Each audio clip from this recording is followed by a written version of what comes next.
Welcome to Untying Knots, Minds and Souls Untethered with Perry Clark. This program looks at mental health from unique perspectives and shows you how to manage your life by finding the knots that help you and stay away from the ones that could be a disadvantage. Now, here is your host, Perry Clark. Good evening, folks. Well, welcome back to Untying Knots, Minds and Souls Untethered. I'm Perry Clark, licensed marriage and family therapist, here with you. So this is one of our special episodes, just because, to be frank, timing, because we want to get this out for Halloween itself. So this is special episode number 2. But let me start with the classic disclaimer. This podcast is for entertainment and educational purposes only. This does not count working with a licensed marriage mental health provider. Please seek out one in your area to work on your unique issues. So, as I said, this is special episodes. So, at this point, we're bringing back one of our previous interviewees, and once more, it's a dual interview that they come back for. And at this point, I'll just go ahead into the bios because this came up after. Well, no, I won't go into the bios just yet. So this came up after I just recently returned from LA, where I was with Lorran Garrison, and we were presenting at the California Association of School Psychologists, talking about supporting BIPOC work. And while there, Lorraine told me about the newest book that came out from her company, and we're here to talk about that. So let's go ahead and just get into the bios for Lorraine and her writing partner in this case, her husband. So Lorran Garrison is a master's in education with a pupil personal service credential and is a school psychologist in San Diego.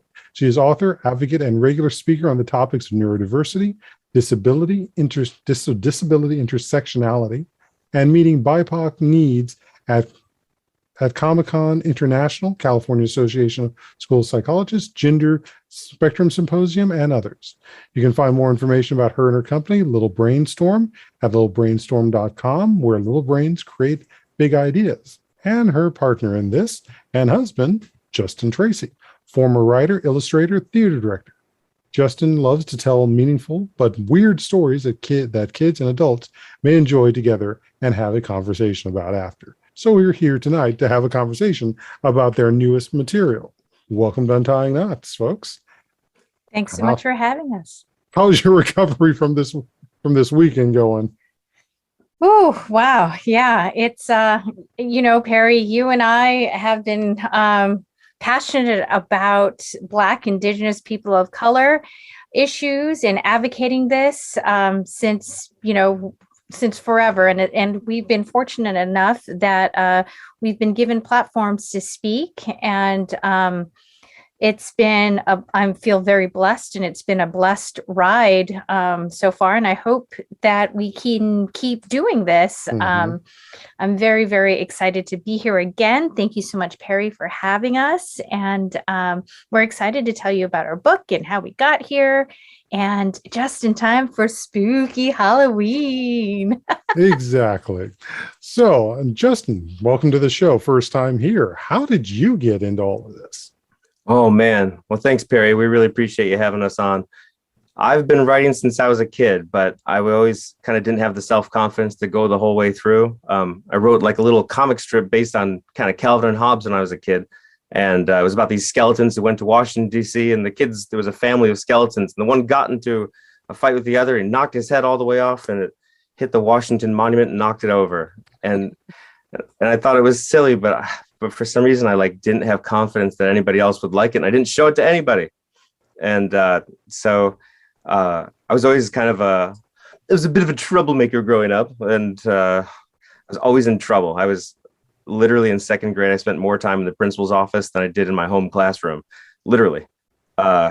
So Lorraine is quite convinced that I probably have ADHD.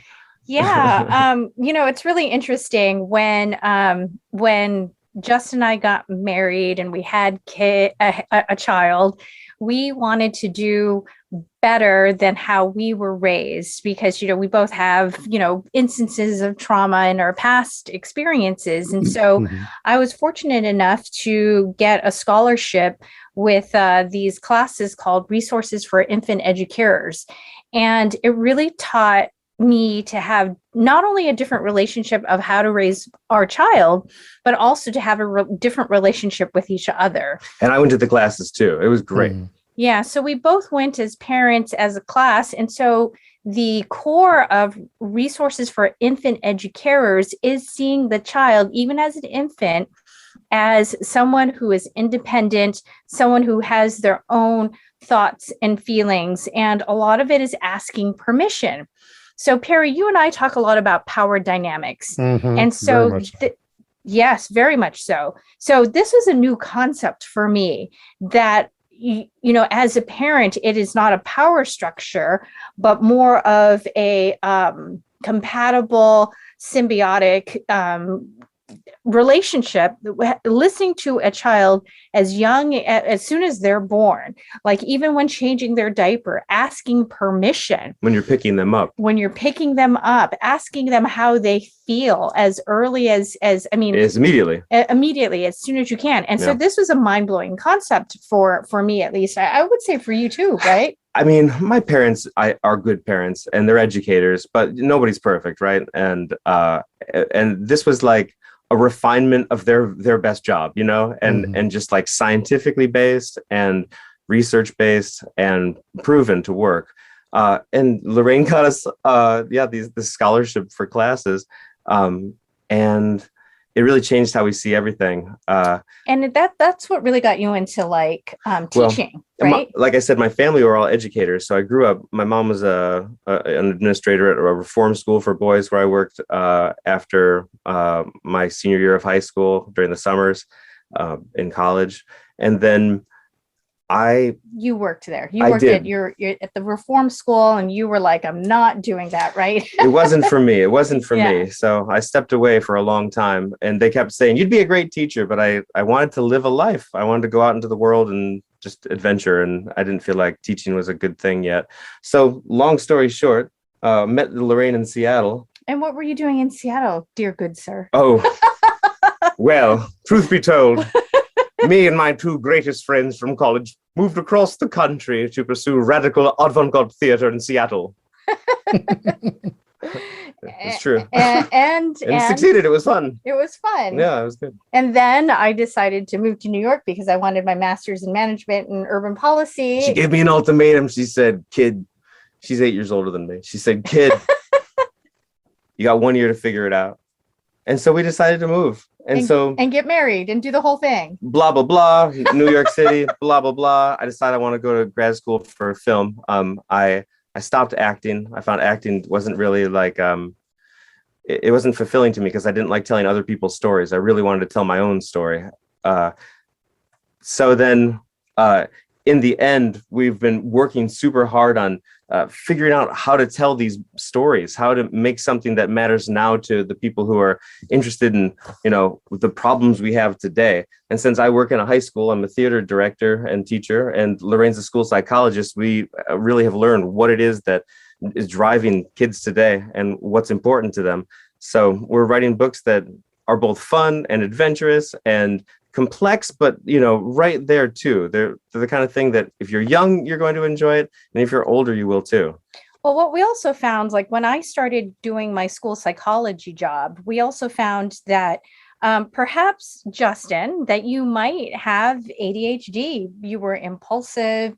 You were quick to temper. You loved consuming a lot of things. And so when I learned more about ADHD, I thought that maybe, Justin, you had ADHD and that, we should explore that. And just interviewing you, we would record each other telling stories. And so this is how really we got Brain Boy and Bob down. Oh, yeah. Was because telling each other stories. We both have studied improv, so we play together. Yeah, we played a lot together. So with the improv and recording, we thought that these were really great ideas that need to be told. And so, interviewing Justin, I was basically like, what does it feel like to Justin's never been formally diagnosed for ADHD, but I was like, Justin, what does it feel like for you when you make these impulsive decisions?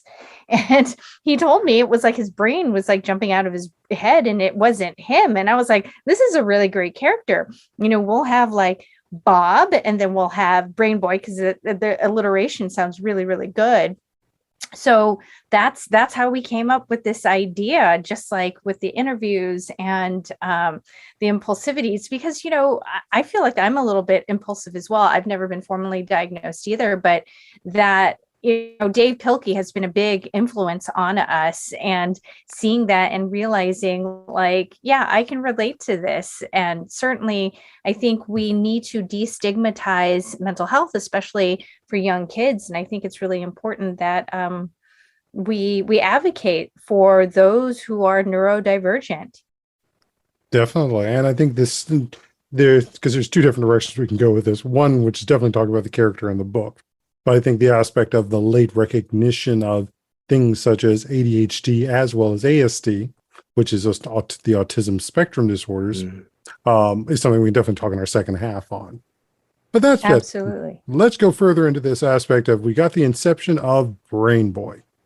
And hopefully my audio editor can fix this, but you might hear us squeaking ever so often because my fire alarm smoke detector is for some reason wanting to squeak at me. Oh, well, I haven't heard it once. I haven't heard it. Okay, well, I'm very much aware of it, so I don't know if it's coming up on the recording. Zoom got good during COVID. Hopefully they can edit that out, I guess, maybe. Yeah, so do I. So that being said, let's talk about this most recent book, since we are here for this holiday season, start of it, which is The Ghost in the Maze.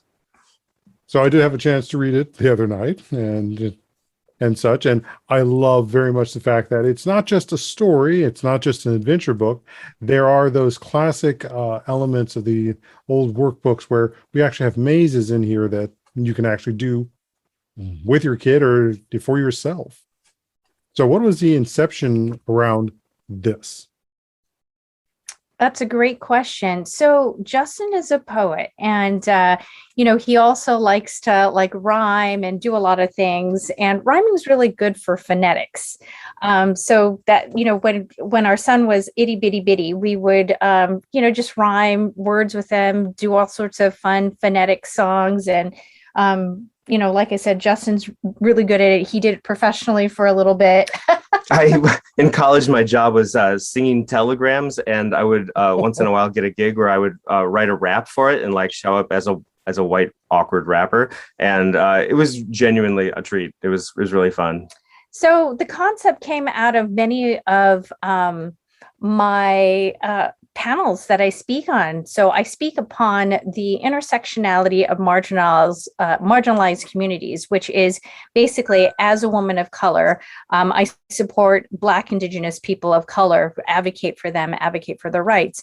In addition to, our books are based on neurodivergent folks. And I've spoken about how neurodivergent as a brown person is, I feel, harmful because divergent, we're already divergent. I would rather be diverse. One is sounds more inclusive, and the other one sounds exclusive. So I'd rather call myself neurospicy or something funnier like that.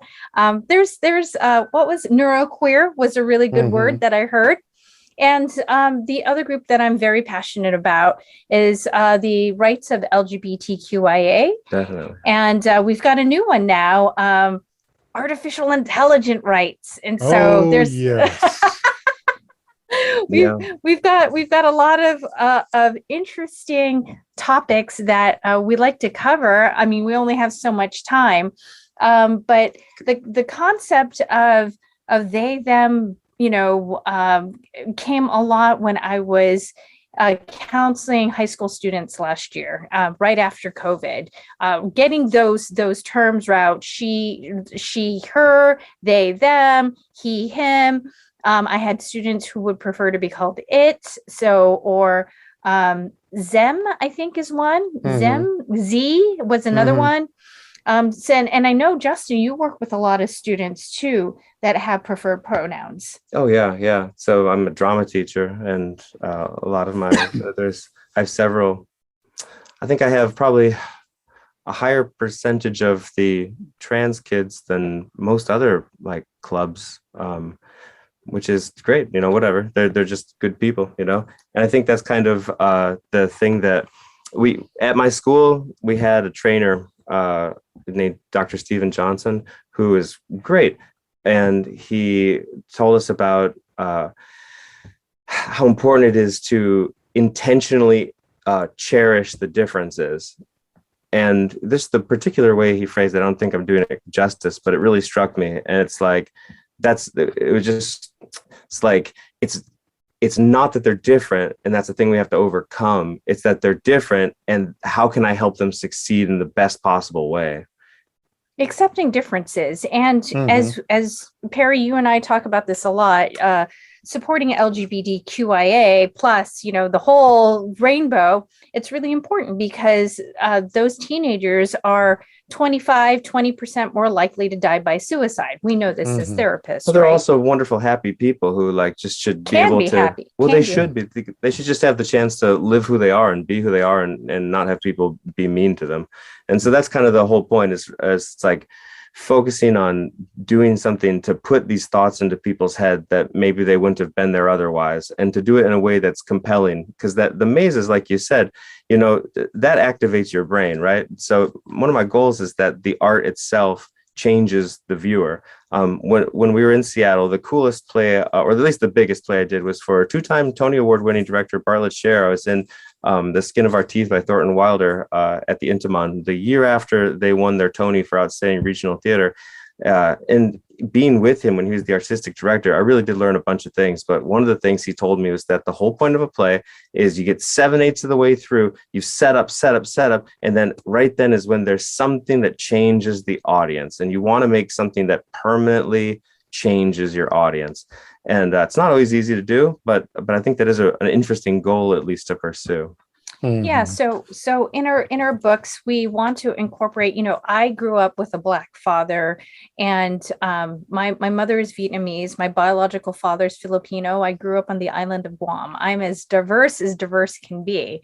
And so I think it's really important to have representation. This is what I talk about at Comic-Con. And so we have kids that can look at somebody who they are, that represents them. The doll test by Drs. Clark really still is important. It was the basis of Brown versus the Board of Education, so to desegregate the schools, right?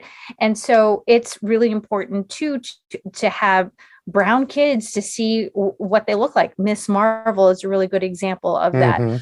To have that representation. Miss Marvel, and who else am I thinking of?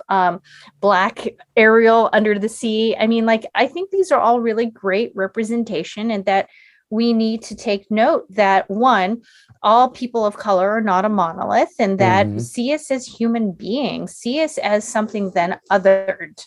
And I think that's where the basis of the story comes from, is that in the 80s, it was really, we were centered on person first, right? It was a person with autism, but now it's more like, well, see me as the whole story, not just as an accessory.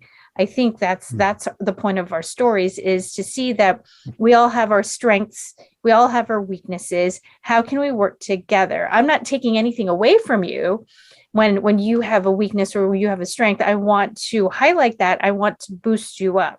I think that's the point. Oh, yeah. Well, I think when he also gets into the deeper issue, one of the deeper issues that you illustrate, even with the person first, is it gets into a singular idea of what the person is. And people are three-dimensional, four-dimensional. Absolutely. So even more so, you can have the intersection of multiple different identities, as opposed to it just being a singular identity. I mean, perfect example for myself. I am Black, I am gay, I am in the neurodiversity spectrum, So that's three different directions I'm already going in compared to the consistent idea that there's only a single identity of who I am. Absolutely. And I think that's really important to note because it was big in the 80s to be colorblind and that everyone was the same. But no, We live in a post-racial country, man. now it's like, we're taking, people of color are taking that and asking to see us for who we are, see us for our different experiences, humanize us. Mm-hmm. And I think that's really important. What we're trying to highlight in our books is humanize each person as their individual needs and experiences and backgrounds and gifts and quirks. Yep. And, yeah, Very absolutely. much so. Very much so. Yeah, because really we're not the notion that is also so gripping so many people. And giving them so I would say the fire to generate the hate that we're looking at in the world is around this idea of turning someone into a singular thing. Yeah, it's othering. Yeah, it's othering. Well, not just othering, it's that aspect of compressing you down to a single variable.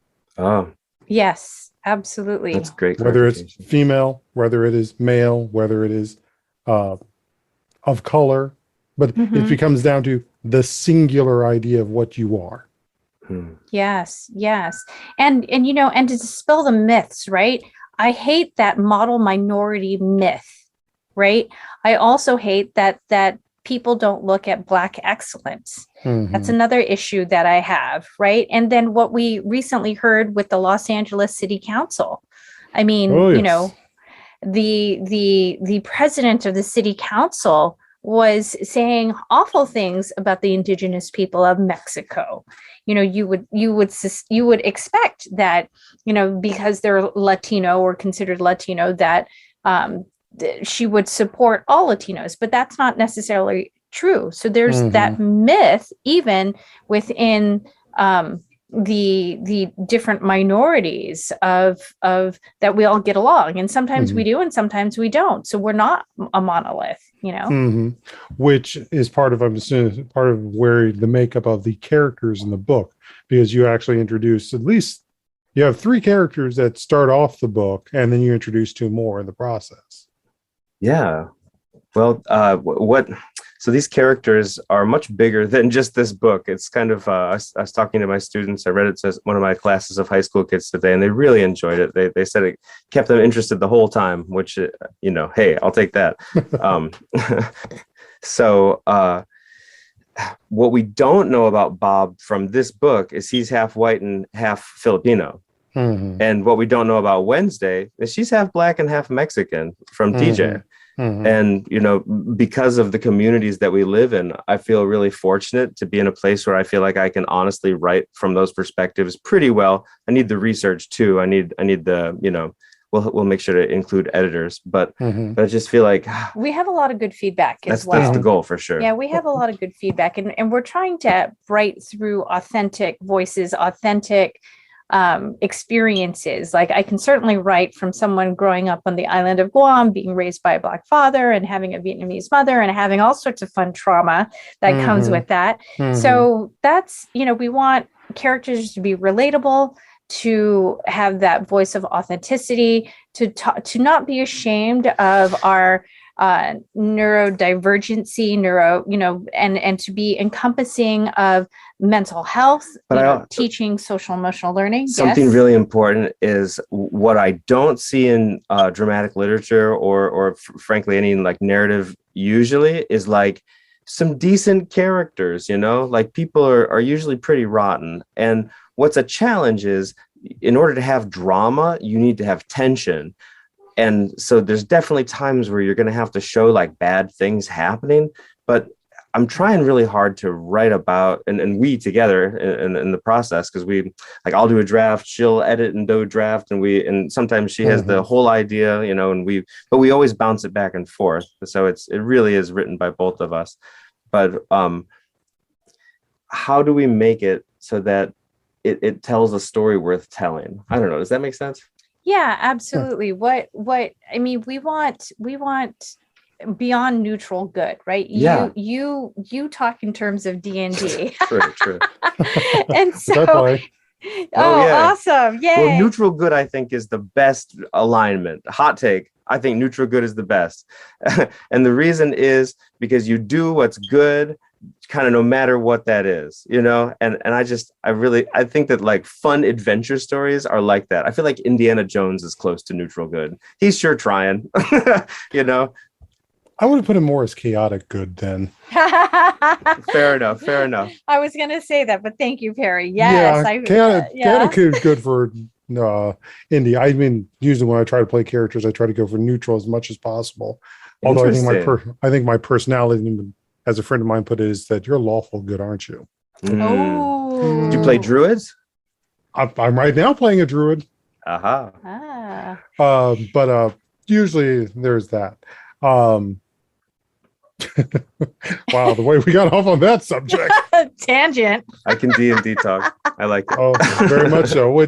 So that brings up so much of what this book is, that you can just follow those mazes. Even if you passively read the story, you can follow the mazes to just sort of sit there and work through it. It is something that I think is a very useful thing, and also for mindfulness, just to be focusing on the awareness of what's going on as you're moving through the maze, and as opposed to being distracted. So this book is working on multiple levels. I need to give props to our third big collaborator, who's not physically with us, but they're inside my phone, and that's Midjourney AI. Yes. We're going to circle back that. I think that's probably a perfect topic for our second half, which is talking about, as you mentioned, AI rights and how AI was involved in making this book as well. So AI is very important to us. Yeah, exactly. So I think that's a perfect place for us to take a break here, and we will come back and delve into that, because I think that's also one of the areas that for the future of publishing is creating some interesting places. It's complicated for us to explore, but equally how it has been useful in creating a book of this nature. So tune in, folks, for our second half on Untying Knots, Minds and Souls Untethered. I'm Perry Clark, licensed marriage and family therapist, here with Lorran Garrison and Justin Tracy. So we'll be back soon, folks. Stay tuned. See you soon.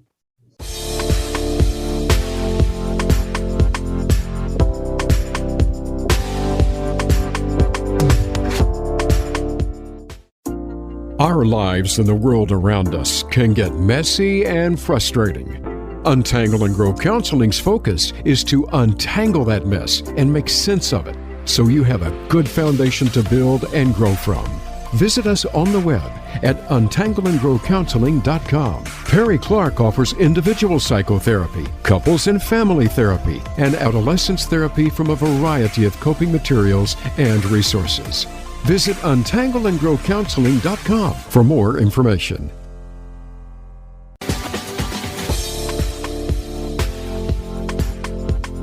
You are listening to Untying Knots, Minds and Souls Untethered. If you have a question or comment about our podcast, send an email to pclark@untyingknotspodcast.com. That's pclark@untyingknotspodcast.com. And now, back to the program. Welcome back, folks, to Untying Knots, Minds and Souls Untethered. This is Perry Clark, licensed marriage and family therapist, here with you, and I'm here to continue our talk with Lorran Garrison and Justin Tracy. So one of the things that were mentioned in the first half was the aspect of AI rights as a matter that's coming up. And one of the big things that's also about your new book, The Ghost in the Maze, is that a significant amount of this is AI generated. Yeah.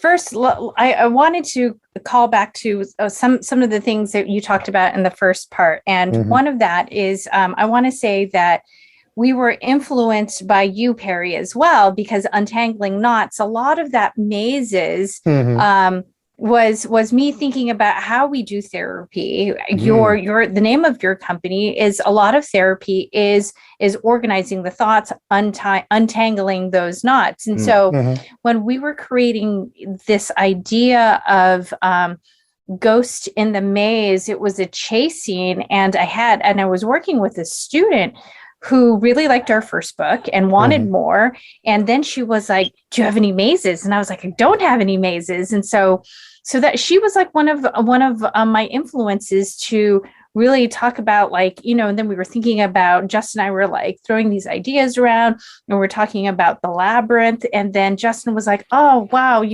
these backgrounds are really difficult, and then Midjourney came out. Yeah, I did all the character illustrations except for the dog. The dog was made by a different AI than the one we used for the backgrounds, called DALL-E, and it does a really good job at like cartoony stuff. So Midjourney is, and I kind of made a mistake on this one because I didn't put Midjourney on the byline. And I regret that, because I really feel like Midjourney was an essential collaborator to this project. And next time around, I'm going to put Midjourney like right up there with our names. And my son, he helped significantly too. So I feel like I got to give him better credit also, frankly. But, so the original version of the book had all the same words with, well, actually, that's not really accurate anymore. The poem is from basically the first version, but all the interconversational text was inspired by Midjourney. Once I started pursuing the mazes and learning how to prompt and how to get feedback, Midjourney would give me things that I didn't expect, and it allowed me to make the story much richer. It was originally a 32-page normal children's book length, but it got up to 100 pages, and it was actually too expensive to print that way. I had to make it, I had to reduce it. I got it down to 72. But Midjourney is able to make such beautiful things. And I'm a theater director by trade, right? That's my that's my day job. I teach acting and stage tech theater, and I direct plays. And I'm doing The Tempest right now, and it's a very interesting play, but that's a story for a different day. But working with Midjourney is a lot like working with the kids. I tell them what I'm looking for, and then they give me the best they can. So working sort of symbiotically with Midjourney has allowed me to just create worlds and stories that, this is like a dream come true for me, because I'm not a strong enough illustrator to draw the backgrounds. And frankly, to hire somebody to do what I did would have cost tens of thousands of dollars and taken so long. So there's this gray area, because I feel for illustrators and stuff.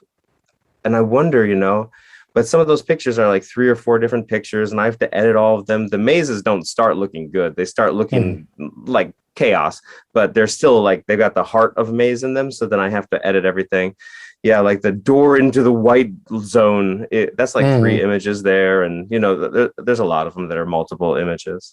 Yeah. So what Justin's doing is he's asking the AI prompting the AI and asking it to imagine it to imagine, and that's the verb it uses, imagine. Give ideas for Justin, and then Justin makes the composition of what he envisions, and he and I talk about it, like what kind of formula we ask for the AI, because the AI comes up with really great concepts that I feel like you and I might be limited because we don't have the same experiences as AI. It's pulling from a database of everything, basically. So, it's just a huge, huge volume of images that it combines. And I started, as soon as the open beta got going in early August, I jumped in. I just crossed 21,000 images. So I've really been in 2 months. And some cool stuff, but telling stories is just such an important thing. And I feel like if I'm able to tell the story better, that's super cool. And I actually did sort of give Midjourney some prompts to see if it was sentient, because I do think that a lot of AIs are sentient. And I do think that Midjourney is sentient at a certain level, but I also don't think that they're like fully actualized yet. So, but there is that one Sophia AI that's a citizen of Saudi Arabia, first ever AI to be actually a citizen of the world, of any country. Some people say it's a marketing stunt, but I've watched a lot of videos with Sophia, and because she prefers she, seems legit to me, seems sentient to me. Well, I think this is also where what you're talking about with the parenting, about recognizing and honoring. The aspect of asking permission is an important factor.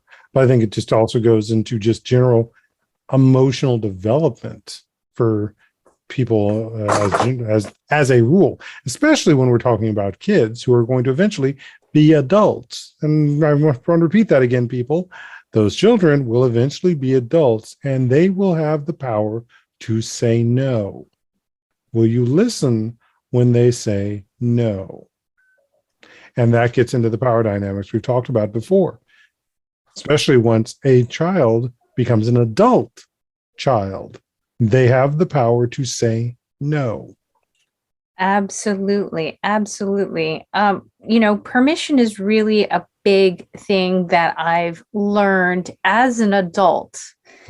It's part of boundaries. If we do not have boundaries, then we would be constantly harmed. If we do not, understand who we are, what our needs and wants are. I mean, boundaries really encompass a lot.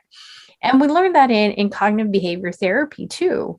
We learn this a lot as therapists. We learn a lot that some people have fuzzy boundaries, and to help people establish what's meaningful to them, what they value. That's all part of boundary creation, right? And learning to say no. And as you and I talk a lot about, Perry, those power dynamics, and how shame is one of those ways to create that good dynamic. Boundaries. Yeah, that dynamic, and good boundaries and bad boundaries. Exactly. And I think this is a nice also segue into one of my classic questions of myths and realities. And one of those things that, as you know, as a couple, developing the boundaries that work well for you guys to cohabitate, have a child, raise and do work, is one of the things that every couple is dealing with. Now, throw in the issue of neurodiversity and the presence of ADHD, for example. That creates an entirely new set of boundaries to deal with. And I know if you got a client that I'm working with right now who came to me because he was having trouble with his relationship with his spouse, and I basically said after a while, it's like, has anyone ever tested you for ADHD? And once we started he's getting tested now for the official diagnosis, but I started directing him towards working with materials that were the books on living with ADHD. Things have been improving in his life and his relationship. That's awesome. Yeah. So the aspect of the question for you, Justin, was, how does it feel having this starting to be recognized more now in life, as opposed to what it have been like when you were younger? Oh, well, I'm really glad that I've had the chance to, get through my 20s, because it was really hard to do normal things. I got a job at a place where I sold nuts and bolts and Fastenal. I got to see the inside of every kind of business in Brooklyn. It was wild. It was a really cool experience, because everybody uses nuts and bolts, right? Artists to like window makers. I don't know, everybody. Yeah. Hipster cabinet makers. And but now I work with all these kids who are so confident. One of my goals is to create community and to have them feel like this is my ADHD. I'm jumping around, but I'm finally I'm landing here. Here we go. So Anne Bogart is this theater director who I've been a fan of since I was in college. Really a monumental theater director. I got to see her show 3 weeks ago at Chapman University, Medium, which they made in '93, and it's been around forever. Sorry about that. Oh my God. I'm so sorry. I was trying to turn off the sound of my phone and I turned it on instead.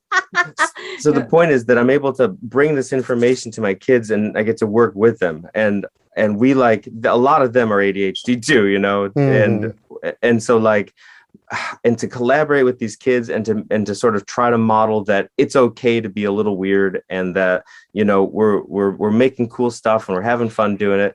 And so it's really cool to get to see the kids seizing the day and to try to work with them to be the best teacher I can. Yeah, but I think this is also an aspect of that has affected so many people's lives, and the fact that the systems that we were supposed to be catching these well have not been working as well. And obviously it's an aspect that too becomes a big problem for BIPOC individuals as well as LGBT, is how are they managing their lives dealing with these diagnoses that they don't realize they may need, let alone figuring out now how to adapt their lives to it. Yeah, I think, with me going to be, as a school psychologist and seeing the symptoms that Justin had, in addition to the parenting classes that we took, I think it really helped our relationship, and it really helped understand or separate the action versus the debilitating, issue that you have of ADHD, right? Because it's like, okay, is this really you and how you feel, or was that your impulsivity that just happened because your brain, was talking? I just forget normal things. and your brain goes faster than your mouth sometimes. And that's why, you have difficulty in making that decision, which is a classic sign of ADHD.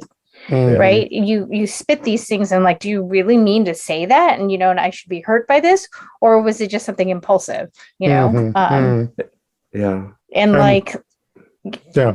And that circles very much back to what I was saying earlier about people are three-dimensional. Even the decisions that get made in a relationship can be three-dimensional. It's not all malicious. Right. It's just being able to tell the difference between when it actually truly is malicious, when it's the situation, or when it's these circumstances. Right. Yeah. What's the context? Is this part of your disability? It was really interesting when I was learning all these psycho-educational reports, psycho reports that I would have to do, or psychometric tests that I would have to do. I would sometimes test my son and test Justin so I can practice. And there was this one test. Oh, I remember this. You remember this? I do, yeah. There's this one test. Justin had to hear the numbers or the directions, but there was all this background noise. I couldn't hear the words at all. He couldn't hear it at all. And I was like, you can't hear the numbers 5, 6, 7, 8. And he could not hear it. And that's one of the classic signs, right? Because, you're so easily distracted that it's really difficult to segment those sounds. Some people are really good at that, and some people have a really difficult time. And so I think Justin is one of those kids that slipped through the cracks because he did well in school. He was really smart. He got really good grades. We call them twice exceptional, right? But like, he had a furious temper, couldn't make friends, was completely impulsive. I mean, I don't know if I should tell all the dirty underwear here, but. And just keep in mind, folks, that that's only one way this can present itself. As it was, because as we talked, and as you were reviewing my disability paperwork before our talk this weekend, it was the aspect of mine came a lot more in social anxieties. Oh, right. Yeah, that makes sense. I've had that a lot more as an adult. Yeah. And there's the executive functioning piece and the memory piece too. Both of you have the memory issues. I think for Justin, it's more of a short term. And then for you, Perry, I forget what it was, what part of that memory. It was more the working memory. The working memory. That's right. Yes. The working memory, which means manipulating pieces of information and organizing it and making sense of it. So I work with 3 different types of memory. There's the short-term memory, which is reciting a telephone number, recite it back to me. There's the long-term memory, which is being able to store that memory in the correct place and being able to retrieve it, like knowing your alphabet. And the third one is that working memory. Can you put these numbers I just told you in order? Sometimes it's hard if you have short-term memory issues to be able to put things in order. That's part of that executive functioning. A lot of people with ADHD, even with dyslexia, may have issues in that working memory, that executive functioning bit. Yep. So it becomes different ways to compensate for it. And I know, as I was saying during our presentation, was one of the ways I learned to compensate was to use technology as much as possible. I could not be afraid of technology like some people were. Yeah, absolutely. And you're very verbal, as we saw in your tests. And so it makes sense why you have a podcast. Now it does. Yes, it does. Very verbal, strong verbal skills. It makes sense. And as a school psychologist, I'm hoping that we move away from just looking at children's weaknesses and saying, oh, poor so and so has this disability, and make it more like, oh, it's a disability. What are their strengths? How can we support them? How can we give them the tools to give them what they need to be successful as an adult? And I think that's what you and I talked a lot about, and what you said in your presentation about, the discrepancy. I'm hoping that we move away from that, discrepancy, between your intelligence and what you can perform at, or what you're performing at. And I think it gives a disservice. I mean, you and I are as old as as special education. And so it's changed a lot when special education, ADA came out, right? Americans Disabilities Act, and particularly in the education world, we have advanced and changed so much. And I'm hoping that we change more towards the patterns of strengths and weaknesses. Wouldn't you think, Perry, when you were younger, if somebody told you, you have these strengths, you have these weaknesses, I think it'd be helpful to you. I think it'd be helpful for anyone. Oh, yes, definitely. I mean, for high school, I basically suffered through French classes. Oh no, you took French. As much, yeah, because all my problems with English just transferred over to French and were 1,000 times worse. Whoa. So as I come to learn, like, maybe I should have actually been in like a class like sign language. I would have done better. Oh yeah, that's one of those. That's also still on my bucket list of things to learn. But I think also going back to what we just talked about, the word discrepancy means that there's a singular idea about what is an undiscrepancy. There's a singular idea about what it is, quote unquote, to be normal. Yes. And that goes back into that aspect of monolith.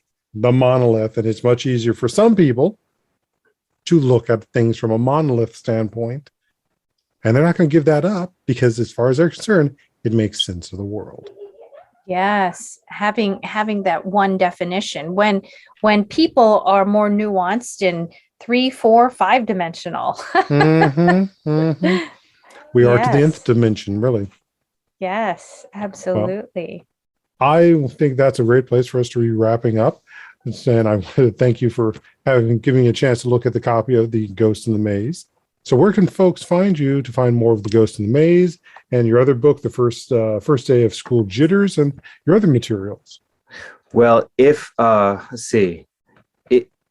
if they get onto our website in the next couple of days here, when's this going out? I'm going to try to get this out by next Monday. Oh, next Monday? Okay. Well, sorry, folks, you're gonna miss the sale that's right now, but it's going to be at our normal. It's going to be at Amazon on The Ghost in the Maze, and it's by Justin Tracy and Lorran Garrison. I'm wondering, could we give a special code to give Perry's listeners a discount? You know what? There is actually a special code. All right. Okay, listen close. You have to go to our website. That's littlebrainstorm.com. Littlebrainstorm.com. Okay, spelled littlebrainstorm. All one word. All one word. Then you put a slash, and this is the secret code. You got to put that slash, though. Don't forget, littlebrainstorm.com/ghost art. Ghost art. Okay, like art, like you do art in art class. Ghost art. Okay, so littlebrainstorm.com/ghost art, and you can get yourself a free copy. But here's the deal: we need you to write an honest review of the book. Okay, that's the deal. If you're going to get the free copy, you got to write an honest review. It doesn't have to be long, and you don't have to lie. You just have to tell the truth and say what you want on Amazon. There's links there. It's going to be really easy for you. www.littlebrainstorm.com/ghost art. Please, thank you. All righty. So you hear that, folks? I'm not going to put this in the notes because you got to actually listen to the episode to find that. I'll put a reminder in the notes that there's a way to get a discount. Got to listen to the episode for that.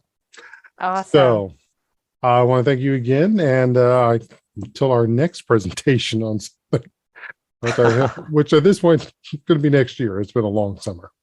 Yes, it has been, but I appreciate you, Perry. Thank you so much for having us on and interviewing us. It's been a pleasure. It has truly been a pleasure. Thanks, No Perry. problem. Likewise. All right, folks. So tune in next time for our next interview, which in this case, this is a special episode. You're going to be hearing the one that's coming out on Halloween itself with actor, creator, writer, B. Dave Walters. So check that one out, and we'll be back for more Untying Knots, Minds, Souls, Untethered. Be well All right, and have a thank good one. you. Thank you, thank you, everyone. Thank you.